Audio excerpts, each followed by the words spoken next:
Separately, House Republicans announced new investigations into Mrs. Clinton's emails and an Obama-era uranium deal. President Xi Jinping of China unveiled a leadership team today that lacked a likely successor, with 5 new members all in their 60s. Mr. Xi's second term ends in 2023. Our correspondent in Beijing, Chris Buckley, says the absence of a younger addition was a departure from the party's carefully scripted transfers of power in recent decades and a possible signal that Mr. Xi intends to dominate Chinese politics beyond this next 5-year term. We look at the 7 men now running China and explain Tuesday's changes to the Communist Party's constitution, which elevated Mr. Xi to Mao-like status. The school year started on Tuesday in Puerto Rico, albeit mostly in shadow. 3/4 of the island still lacks power after last month's hurricane. Working to restore electricity is a utility company from Whitefish, Mont. That had only 2 full-time employees and that has received a $300 million contract from the island's power authority. Puerto Ricans are learning to make do, sometimes in extreme ways. It's like going back in time, said a resident who has been living in darkness since Sept. 5. In today's show, we discuss what actually happened during the ambush in Niger that left 4 U.S. soldiers dead. Listen on a computer, an iOS device or an Android device. Senate Republicans voted to strike down a sweeping new rule that would have allowed Americans to band together in class action lawsuits against financial institutions. Automakers, retailers and other business leaders descended on Capitol Hill on Tuesday to try to preserve the North American Free Trade Agreement. If you were laid off, would you train your replacement? In our video, 2 friends at a steel plant that's moving to Mexico explain their answers. The philanthropist Laurene Powell Jobs scrapped plans for a new magazine run by a former New Republic editor after he apologized for offenses against female colleagues. And the website Jezebel, a leading voice on feminist issues, named Koa Beck as its top editor. U.S. stocks were up on Tuesday. Here's a snapshot of global markets. Tips, both new and old, for a more fulfilling life. 9 ways to invest better. Recipe of the day: baked chicken tenders will please children and adults alike. In today's 360 video, join our frugal traveler on a 26-hour train ride from Johannesburg to Cape Town.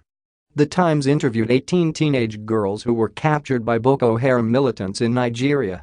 They were equipped with suicide bombs and sent into crowds. Who slipped drugs to the dogs? A doping scandal has hit the Iditarod, the world's most famous dog sled race.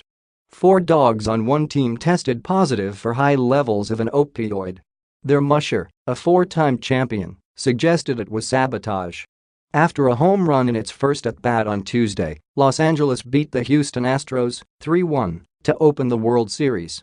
Game 2 is tonight. Since it opened in the Los Angeles area in July, the otherworldly Vespertine and its $250 tasting menus have left diners perplexed, impressed, annoyed, or all 3. A restaurant critic, Pete Wells, went for a visit. Seth Meyers was unimpressed by Senator Jeff Flake's decision to step down. "I'm going to fight for the American people by quitting my job of fighting for the American people. Whatever this miraculous thing is that you're telling me about, I don't understand it and I don't like it." Vince Passero, writer and Columbia alumnus, on the unexpected success of the university's football team. If you live in an urban area, you've probably come across or been bumped into by people who walk with their eyes glued to their phones. In Honolulu, those smartphone zombies can now face fines of up to $99. A law goes into effect there today that bans pedestrians from crossing the road while looking at devices. Honolulu passed the measure to reduce accidents caused by distracted walking. The ban is thought to be the first of its kind in a major U.S. city.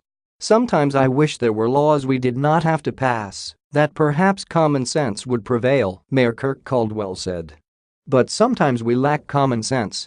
Pedestrian deaths in the U.S. climbed to 5,987 in 2016, the highest since 1990, and a report cites smartphone-related distraction as a potential factor. Several cities have tried to tackle pedestrians' urge to tweet, text and swipe. An announcement on Hong Kong's escalators advises, "Don't keep your eyes only on your mobile phone."